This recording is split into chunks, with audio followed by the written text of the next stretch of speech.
जय हिंद बच्चों। चलिए आज हम लोग क्लास 10 प्रारंभ करने जा रहे हैं, जिसमें वास्तविक संख्या हम लोगों का पहला चैप्टर है। इस वास्तविक संख्या के आज हम थ्योरी देखेंगे, फिर एक बगल से एक एक उदाहरण और एक एक क्वेश्चंस को हम लोग डिटेल से पढ़ेंगे।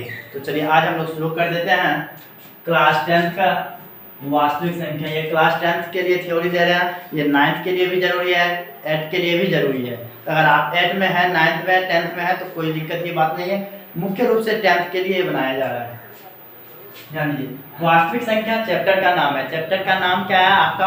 वास्तविक संख्या चैप्टर का नाम है। इसको इंग्लिश में हम लोग रियल नंबर कहते हैं। तो सबसे पहले हम इसके प्रकार को देख लेते हैं। तो ध्यान दीजिए, वास्तविक संख्या जो होता है वो दो प्रकार के होते हैं। कितने प्रकार के होते हैं? यह दो प्रकार के होते हैं।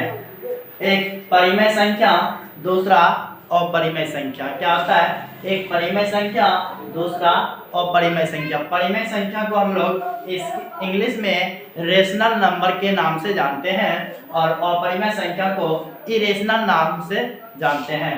इसको हम इरेशनल नंबर बोलते हैं, अपरिमेय संख्या रेशनल नंबर परिमेय संख्या कहते हैं। और परिमेय संख्या दो प्रकार के होते हैं। परिमेय संख्या कितने प्रकार के होते हैं? दो प्रकार के होते हैं। एक पूर्णांक होते हैं, दूसरा भिन्न होते हैं। क्या होते हैं? भिन्न होते हैं। एक पूर्णांक होते हैं, दूसरा भिन्न होते हैं। परिमेय संख्या कितने प्रकार के? दो प्रकार के होते हैं। एक पूर्णांक, दूसरा भिन्न होते हैं। उसके बाद आपका अपरिमेय संख्या जो है इसका कोई प्रकार नहीं होता है। इसके एग्जांपल अगर आप देखिएगा तो जैसे √3 हो गया, √3 एक अपरिमेय है, √2 एक अपरिमेय है, यानी जिसका पूरा वर्गमूल नहीं निकल पाता है उसको हम लोग अपरिमेय में रखते हैं। लेकिन अगर √4 की बात करें तो √4 निकल जाता है पूरा, इसका 2 निकल जाता है, इसीलिए किस में आएगा? परिमेय में आएगा, ये अपरिमेय नहीं होगा। √5 क्या होगा? एक अपरिमेय संख्या होगा। हम लोग आगे चलते सीखेंगे कि √2 √3 एक अपरिमेय संख्या है। इसको सिद्ध करके भी हम लोग दिखाएंगे, वो आगे आएगा। अभी हम लोग एग्जांपल के तौर पर रख लेते हैं कि ये √3 √2 √5 ये सारी संख्याएं जो है क्या है? एक अपरिमेय संख्या जिसका पूरा वर्गमूल नहीं निकल पाता है। उसके बाद परिमेय संख्या दो प्रकार का हो गया, पूर्णांक और भिन्न। भिन्न आपका 3 प्रकार की होती है। भिन्न कितने प्रकार की होती है? 3 प्रकार की होती है। पहला होती है उचित भिन्न, दूसरा अनुचित भिन्न, तीसरा मिश्रित भिन्न होते हैं। ये आप लोग क्लास 6 और 7 के गणित सब में पढ़े होंगे। उचित भिन्न, अनुचित भिन्न और मिश्रित भिन्न। इधर पूर्णांक भी दो प्रकार के होते हैं, एक ऋणात्मक और पूर्ण। पहला ऋणात्मक, ये क्या लिखा हुआ है? ऋणात्मक। इंग्लिश में इसको नेगेटिव नंबर बोलते हैं। क्या बोलते हैं? नेगेटिव। पूर्ण संख्या आप लोग सुने होंगे, होल नंबर जिसको इंग्लिश में कहते हैं। क्या कहते हैं? Whole number. और होल नंबर जो होता है, पूर्ण संख्या जो होता है, ये आपका दो प्रकार का होता है। तटस्थ होता है एक प्राकृतिक संख्या जिसको धनात्मक भी हम लोग कहते हैं। एक तटस्थ होता है, तटस्थ यानी न्यूट्रल इसको कह सकते हैं। क्या कह सकते हैं इसको? Neutral, NEUTRAL, neutral. क्या बोलते हैं? नेट्रल। जैसे गाड़ी में नेट्रल गियर होता है ना, नेट्रल, तो वही हो गया नेट्रल, जिसको तटस्थ इंजन कहते हैं, जिसमें जीरो आ जाता है। इसमें जीरो क्या होता है? एक तटस्थ होता है। क्या होता है? जीरो आपको नेट्रल हो गया। प्राकृतिक संख्या या धनात्मक संख्या जिसको इंग्लिश में नेचुरल नंबर या पॉजिटिव नंबर कहते हैं, इसको हम लोग सूचित n से करते हैं। किससे करते हैं? n से हम लोग इसको सूचित करते हैं। याद रखिए, प्राकृतिक संख्या को किससे सूचित किया जाता है? n से सूचित किया जाता है। जैसे 1 हो गया, 2 हो गया, 3 हो गया, 4 हो गया, ये सारी संख्याएं जो है क्या कहलाता है? प्राकृतिक संख्या कहलाता है, नेचुरल नंबर कहलाता है। यानी हम ऐसे कह सकते हैं कि गिनती की संख्या को क्या कहते हैं? प्राकृतिक संख्या या धनात्मक संख्या कहते हैं। जहां से हम लोग गिनना प्रारंभ करते हैं। गिनना हम लोग कहां से प्रारंभ करते हैं? 1 2 3 4 5 6 इस तरह से हम लोग चलते हैं। इसको हम लोग क्या कहते हैं? नेचुरल नंबर कहते हैं, प्राकृतिक संख्या कहते हैं। और उसके बाद प्राकृतिक संख्या में जब तटस्थ मिलता है, प्राकृतिक संख्या में क्या मिलता है? तटस्थ। यानी जब जीरो को मिलाते हैं तो प्राकृतिक और जीरो ये दोनों मिलकर किसका निर्माण करता है? होल नंबर का निर्माण करता है। ये होल नंबर, इसको हम लोग W सूचित करते हैं। देखिए होल नंबर कहां से लिखते हैं? W से लिखते हैं। इसीलिए हम लोग होल नंबर को, पूर्ण संख्या को W से सूचित किया जाता है। किससे सूचित किया जाता है? W से। याद रखिएगा, होल नंबर को हम लोग W से सूचित करते हैं। किससे सूचित करते हैं? W से सूचित करते हैं।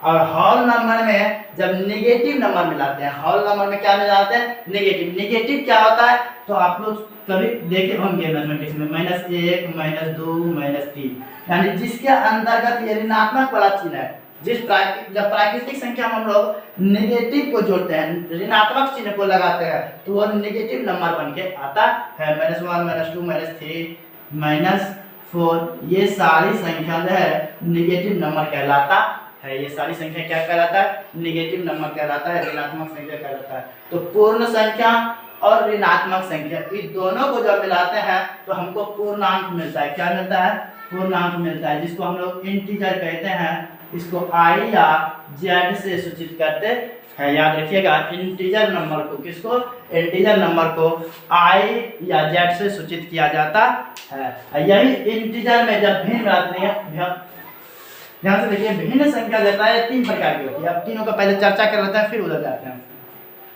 ये जो उचित भिन्न है, क्या है, उचित भिन्न। सबसे पहले भिन्न क्या है, तो भिन्न बोलते हैं जो अंश बटे हर के रूप में रहे, जो अंश अपॉन में हर रहे, यानी p/q के रूप में, अंश बटे हर के रूप में रहता है, तो उसको हम लोग भिन्न के नाम से जानते हैं। तो इसमें उचित भिन्न, उचित भिन्न में क्या कंडीशन है कि उचित भिन्न का अंश छोटा और हर बड़ा होता है। उचित भिन्न में क्या होता है, अंश छोटा और हर बड़ा होता है। इसमें क्या हो जाता है आपका, अंश छोटा और हर बड़ा होता है, हर बड़ा होता है। जैसे आप लोग देख सकते हैं 2/3 को, 5/8 को, 11/15 को, ये सारा क्या है, एक उचित भिन्न है। ये सब कौन सा भिन्न है, उचित भिन्न है, क्योंकि इसके अंश में 2 है, हर में 3 है। तो 3 क्या है, बड़ा है, 2 क्या है, छोटा है। यहाँ क्या है, 5/8 है, 5 क्या है, छोटा है, 8 बड़ा है। तो ऊपर वाला अंश कहलाता है जो कि छोटा है, नीचे वाला हर कहलाता है जो बड़ा है। तो अंश छोटा रहे और हर बड़ा रहे तो हम लोग उसको उचित भिन्न के नाम से जानते हैं। इसका जस्ट उल्टा हो जाता है आपका अनुचित भिन्न। क्या हो जाता है, उल्टा इसका। जैसे यहाँ 2/3 है, तो इसके एग्जाम्पल में आएगा 3/2। 5/8 है तो 8/5। 11/15 है तो 15/11। आप लोग इसको ऐसे बोल सकते हैं कि इसमें जो होगा अंश बड़ा होगा और हर छोटा होगा। क्या होगा, अंश बड़ा होगा और हर क्या होगा, छोटा होगा। हर क्या होगा, छोटा होगा। अंश बड़ा होगा और हर छोटा होगा, तो उसको हम लोग क्या कहेंगे, अनुचित भिन्न बोलेंगे। अब मिश्रित भिन्न में क्या होता है कि एक उचित भिन्न होता है। क्या होता है, एक उचित भिन्न, इसके साथ एक पूर्णांक होता है। जैसे इसका एग्जांपल दे सकते हैं, 2/3/5 लिख सकते हैं। ये क्या है, 5×6/11। ये सब क्या है, एक मिश्रित भिन्न है। कौन सा भिन्न है, मिश्रित भिन्न। और ये तीनों जो भिन्न है, ये तीनों भिन्न और ये पूर्णांक मिल जाता है तो किसका निर्माण करता है, परिमेय संख्या का निर्माण करता है। परिमेय संख्या को हम लोग Q से सूचित करते हैं। किससे सूचित करते हैं, Q से सूचित करते हैं। परिमेय संख्या को हम लोग Q से सूचित करते हैं। तो ये पूर्णांक और भिन्न मिलकर क्या बना, एक परिमेय बन गया। और परिमेय और अपरिमेय मिलकर क्या बनता है, एक वास्तविक संख्या का निर्माण होता है।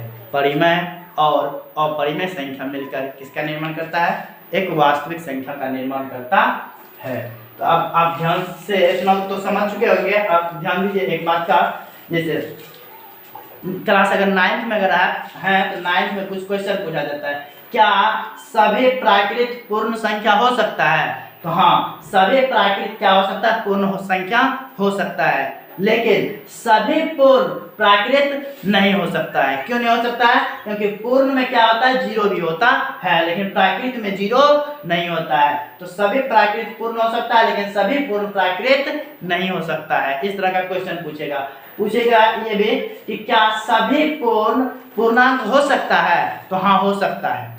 सभी पूर्ण क्या हो सकता है, पूर्णांक हो सकता है, लेकिन सभी पूर्णांक पूर्ण नहीं हो सकते हैं। सभी पूर्णांक पूर्ण नहीं हो सकते हैं। क्यों नहीं हो सकते हैं? क्योंकि पूर्णांक में नेगेटिव नंबर भी होते हैं, जबकि पूर्ण में नेगेटिव नंबर नहीं होते हैं। तो इस तरह का कुछ क्वेश्चन आपको क्लास 9th में आप लोग पढ़े होंगे, ठीक ना। तो आप यहाँ तक इसको नोट कर सकते हैं।